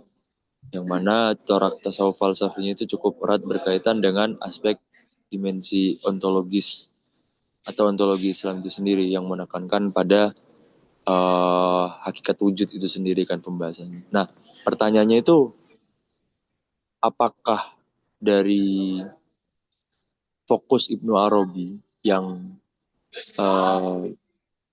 ke pembahasan wujudiyah itu atau pembahasan ontologis, tapi dikemas dalam konteks tasawuf falsafi itu memiliki atau dipengaruhi nggak Ustaz dari konsep-konsep filsafat itu sendiri? Khususnya kan kalau kita bicara filsafat atau metafisika itu kan di dalam Islam sependek pengetahuan Ana yang Ana baca itu kan diartikan metafisika atau ontologi itu sebagai kajian yang membahas tentang ada itu sendiri. Nah itu apakah memang ada pengaruh dari dimensi falsafi atau dimensi filsafat itu sendiri atau memang itu murni refleksinya Ibnu Arabi atau ya hasil dari penyingkapan spiritualnya Ibnu Arabi sehingga Ibnu Arabi merumuskan terkait wujud itu sendiri itu Ustaz. Ya, terima kasih Mas Rifari. Ini pertanyaan sangat menarik. Eh, jadi ini jadi mengantar kita untuk membahas masalah metodologi yang digunakan dalam tasawuf falsafi dan konsep-konsep mendasar tasawuf falsafi. Karena setiap ilmu ada konsep-konsep dasarnya, baik tasawurnya atau tasdifnya. Terus dalam tasawuf memang ada pendekatan yang sifatnya falsafi tadi. Pendekatan itu bukan pendekatan yang secara esensial, tetapi untuk diskursus. Jadi kepentingan diskursus akademik, diskursus dialog bersama dengan ilmu-ilmu lain. Maka mau tidak mau harus menggunakan bahasa yang sifatnya rasional, yang bisa berkomunikasi dengan bidang-bidang yang lain. Jadi secara esensial pendekatan tasawuf adalah kasyaf, peningkapan dan penalaman spiritual. Itu merupakan bagaimana mengetahui menurut seorang sufi pengetahuan yang hakiki adalah ya hasil dari peningkapan spiritual kasyaf.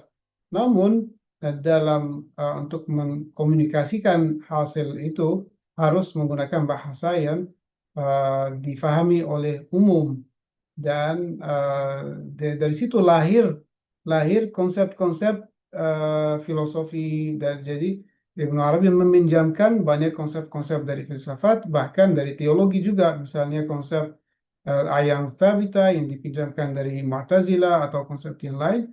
Jadi itu untuk membangun satu kerangka teoritis dan konsep-konsep tasawuri dan tasdifi untuk membangun bahasa atau menyampaikan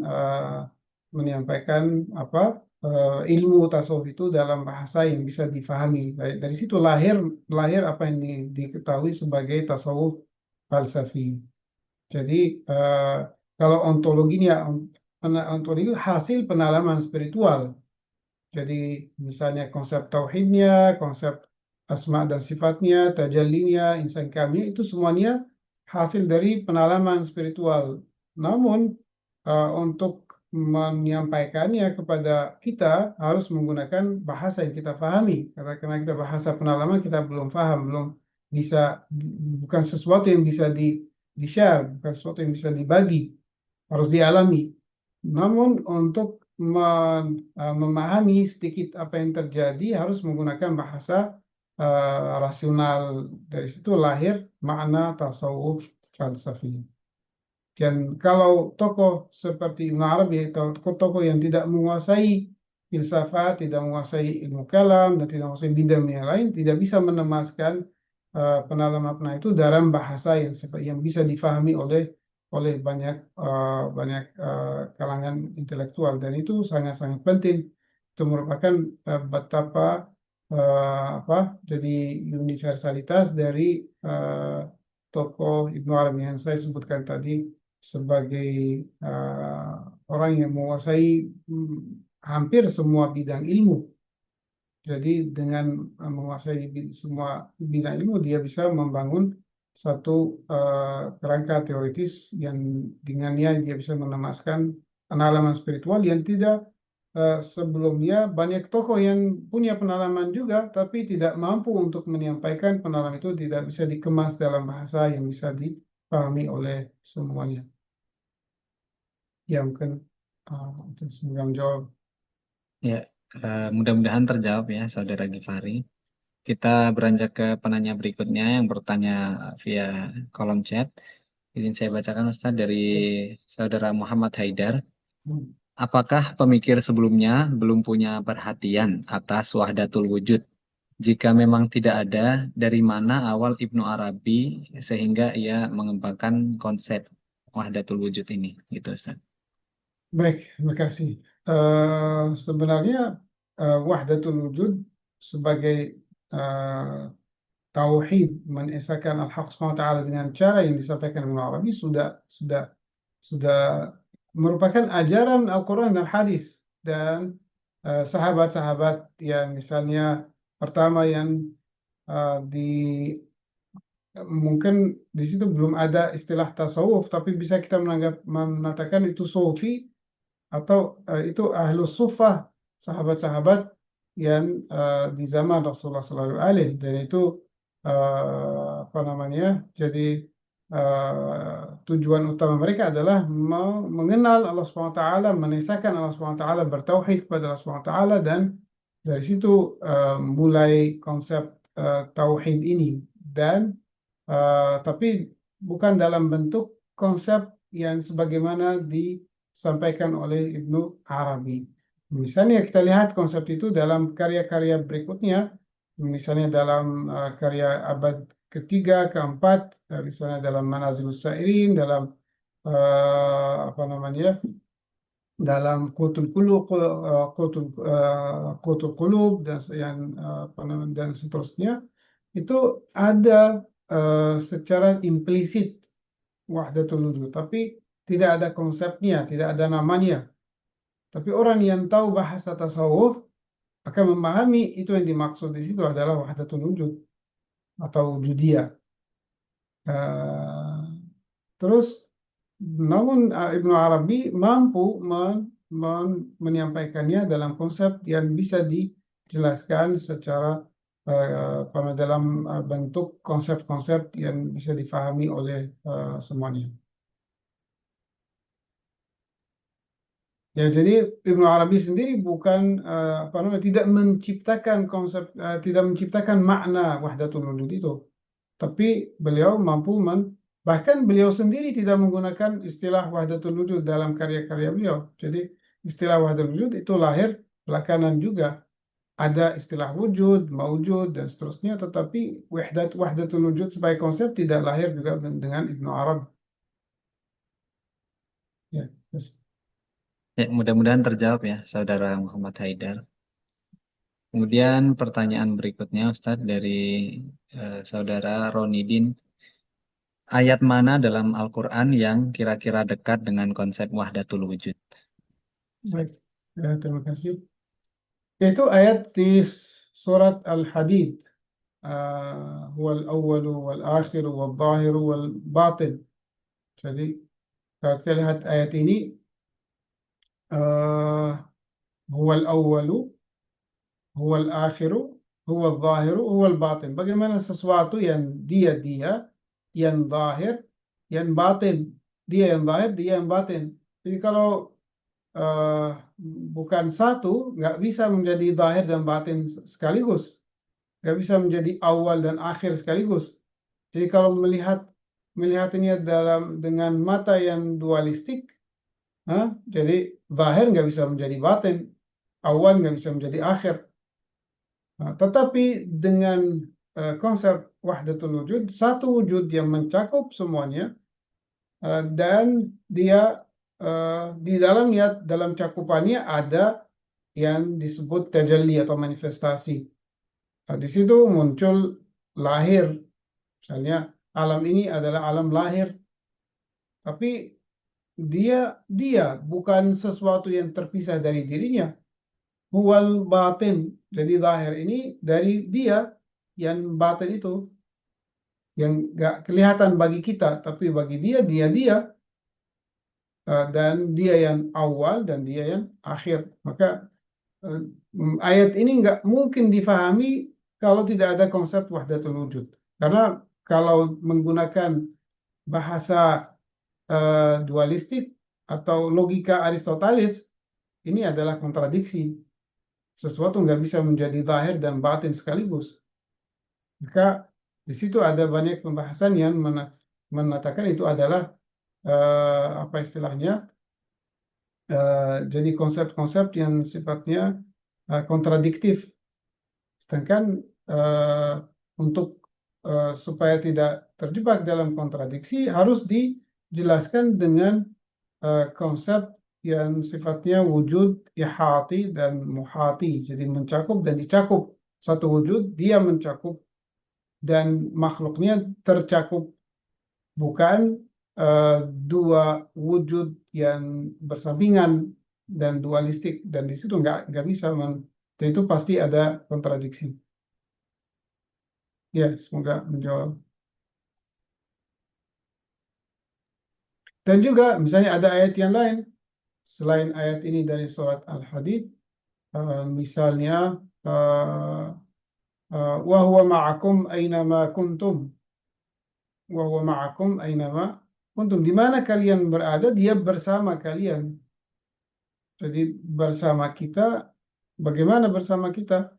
Bukan kita satu dia dua, tetapi kita adalah kehadiran dia.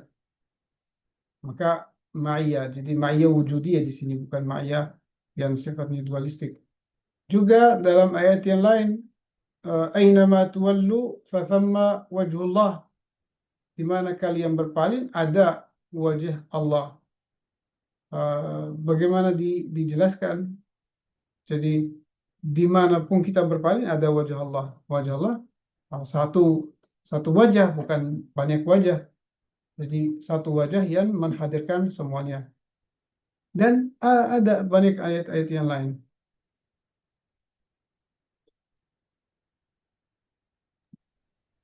Ya, ada satu lagi mungkin Ustadz dari Hamzah Sodik.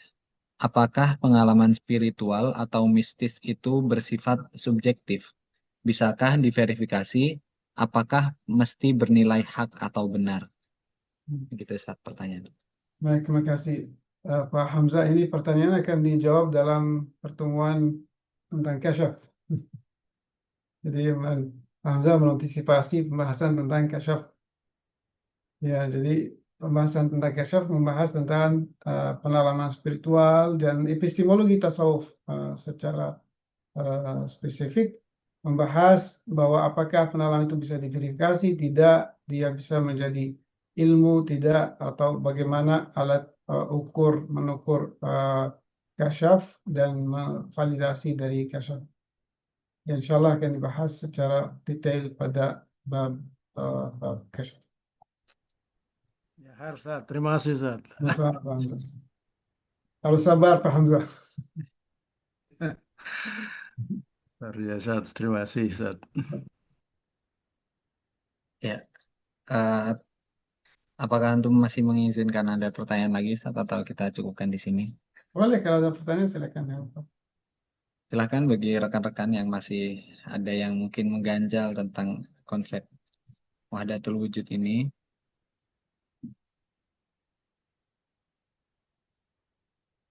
Ini ada pertanyaan tambahan dari Pak Ronidin lagi, Ustaz. Bila tidak ada dualitas, berarti tidak ada nilai baik dan buruk. Bagaimana tanggapannya, Ustaz? Ini sebenarnya nilai baik dan buruk pun, ya ini pertanyaan sangat cerdas. Ya, jadi betul. Jadi kalau nggak ada dualitas, nggak ada nilai baik dan buruk. Namun bisa ditafsirkan.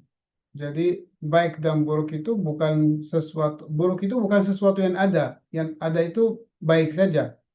Namun buruk itu hasil dari ketiadaan yang baik itu. Dan ketiadaan itu bukan sesuatu yang ada. Maka bukan dualitas juga. Baik dan buruk sebenarnya kembali ke satu, yaitu wujud dan ketiadaan wujud. Semoga jelas.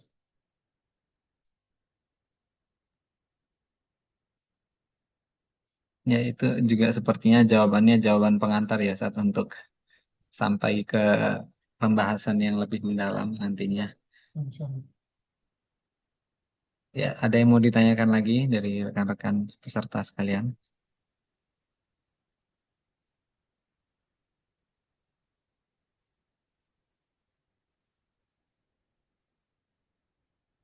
Ini ada pertanyaan yang cukup panjang, Ustaz, Gak apa-apa, dari saudara Syarifuddin Abdul Zaini. Izin saya bacakan. Ya, silakan. Apakah argumen keberadaan Tuhan harus dibuktikan secara logis seperti dalam filsafat, atau justru melalui kasyaf atau penyingkapan dan pengalaman batin seperti dalam Irfan Ibnu Arabi?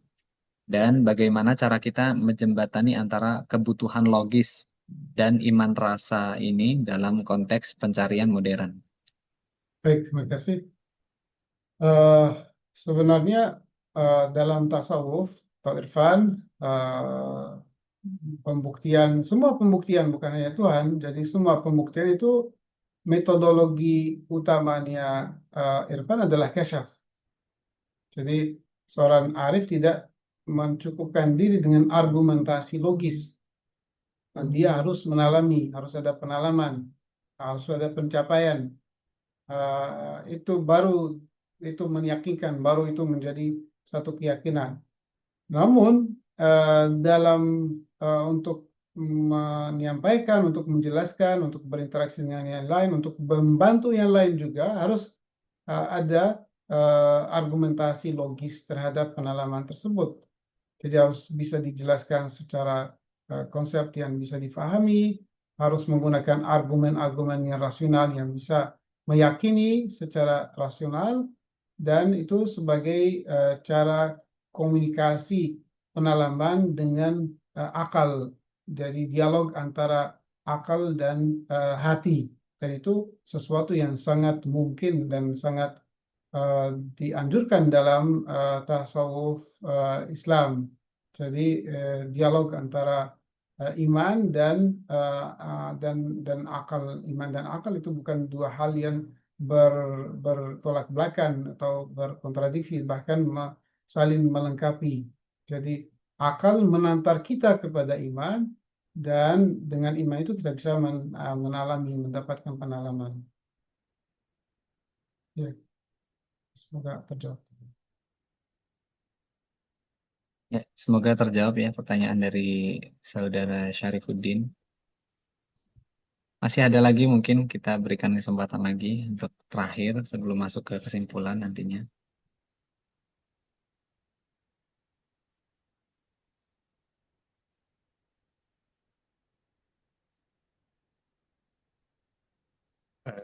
Jika tidak ada, mungkin kita akan masuk ke penutup saja ya, Ustaz. Ya, sedikit menyimpulkan dari apa yang disampaikan oleh Ustaz Dr. Abdul Aziz Abbasi pada malam hari ini. Pertemuan malam hari ini adalah pertemuan pembuka ya, yang mengenalkan kepada kita siapa itu Ibnu Arabi, dan alhamdulillahnya kita sudah diperkenalkan dengan panjang lebar oleh Ustaz Abdul Aziz Abbasi mengenai siapa itu Muhyiddin Ibnu Arabi, yang kita kenal dengan konsep wahdatul wujudnya itu, dan bagaimana latar belakangnya kehidupan dia, dan bagaimana kerangka keilmuan dia bisa berkembang sedemikian rupa sehingga bisa melahirkan konsep yang begitu membawakan perubahan besar ya dalam perkembangan keilmuan dunia Islam. Kemudian dengan siapa beliau hidup sezaman, yaitu dengan Ibnu Rushd, Ibnu Arabi sezaman, kemudian sezaman juga dengan ayah dari Kunawi ya, Ustaz. Dan bagaimana perjalanan hidup dia, dari mana saja dia hidup, yang kemudian bisa sampai tinggal di Mekah, dan kemudian menulis Futuhan Makkiyah, dan kemudian hijrah ke Damaskus dan menyelesaikan karya Futuhat Makkiyahnya itu. Dan kita juga diantarkan untuk memahami konsep wahdatul wujud dengan analogi sederhana uh, yang mungkin selama ini tidak terlewatkan di benak kita, tapi sangat analogi yang sangat ringan, tapi bisa membuat kita sedikit memahami apa itu konsep wahdatul wujud dengan analogi laut dan ombak tadi, dan juga analogi cahaya. yang membuat kita mengantarkan kita untuk bisa sedikit memahami konsep wahdatul wujud untuk kemudian dikembangkan di pertemuan-pertemuan berikutnya. Selain itu juga ada konsep insan kamil yang sudah disampaikan tadi, yang merupakan konsep yang dapat menjadi jembatan antara kita manusia biasa untuk bisa sampai ke al-haq yang sesungguhnya. Kita untuk mencapai al-haq, kita harus melalui pintu-pintu tersebut yang sudah ditentukan oleh Allah. Kemudian kita sampai juga di kemudian kita diberikan contoh juga mengenai konsep wahdatul wujud di dalam Al-Quran, yang mana sebelumnya dengan dipantik pertanyaan tadi bahwa konsep wahdatul wujud itu sebelumnya tentu sudah ada di kerangka konsep pemikiran Islam sebelumnya, baik itu dari Al-Quran, hadis, maupun sumber-sumber yang lainnya. Akan tetapi Ibnu Arabi menginventarisir begitu ya, atau mendisiplinkan itu dalam sebuah konsep yang kemudian bahkan oleh Ibnu Arabinya sendiri tidak disebutkan tentang konsep wahdatul wujud ini, akan tetapi sampai kepada kita dengan rentetan konsep yang kita kenal dengan konsep wahdatul wujud. Sebetulnya Ustadz Abdul Aziz Abbasi sudah menyampaikan sekaligus memberi overview kepada kita semua mengenai bab-bab yang kedepannya akan kita bahas dalam pertemuan-pertemuan di Madrasah Filsafat Ibnu Arabi ini secara umum. Tetapi tidak ada salahnya kemudian kita kembangkan lagi, kita memperkaya lagi konsep-konsep yang sudah kita dapat secara garis besarnya itu di pertemuan-pertemuan berikutnya. Itu mungkin sedikit yang bisa saya simpulkan Ustaz mengenai pertemuan pada hari ini, dan terima kasih banyak atas penyampaian yang sudah disampaikan materi pengenalan terhadap Ibnu Arabi ini. Kemudian insya Allah di minggu depan kita akan bertemu lagi, tepat di hari Jumat malam juga. Kita akan mendapatkan materi Al-Haq adalah Wujud, materi ontologis yang akan disampaikan oleh, insya Allah akan disampaikan oleh Dr. Beni Susilo, Dr. Beni Susilo, PhD. Itu saja mungkin dari saya yang bisa saya sampaikan, Ustadz. Ya, Terima kasih Mas banyak Ali. atas penyampaiannya. Mungkin untuk sebagai penutup juga kita bisa yang berkenan boleh membuka kameranya untuk kita mengabadikan momen kita pada malam hari ini.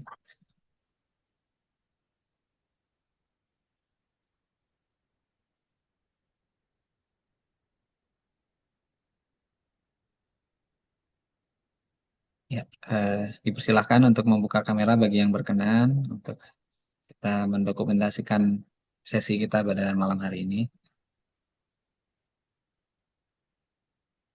Kita masih tunggu untuk yang lain ikut membuka kamera.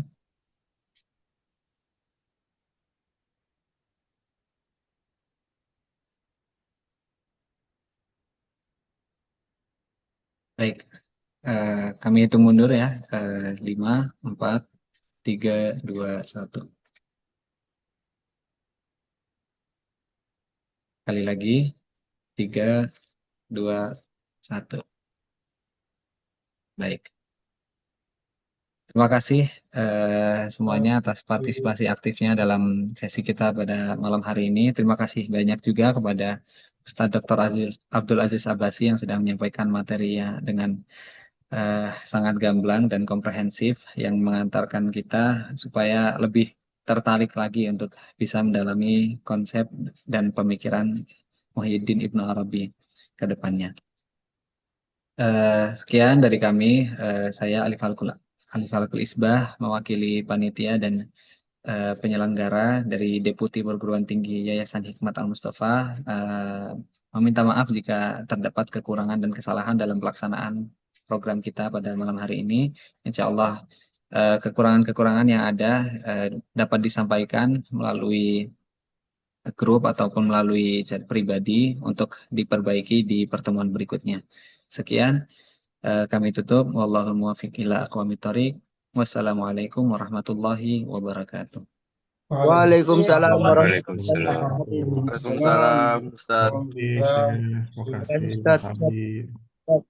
Terima kasih. Assalamualaikum. Terima kasih banyak, Ustaz. Muhammad wa ali Muhammad.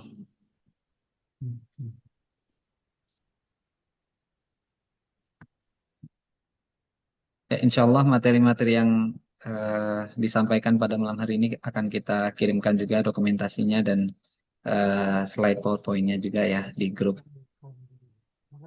Syukron. Ya, terima kasih banyak Pak Ronidin, Pak Hamzah, Pak Tubagus atas kehadirannya. Makasih, Mas Ali. Izin Terima pamit kasih, Mas semuanya, Ali. sampai ketemu di minggu depan. Assalamualaikum. Waalaikumsalam warahmatullahi wabarakatuh. Waalaikumsalam warahmatullahi wabarakatuh.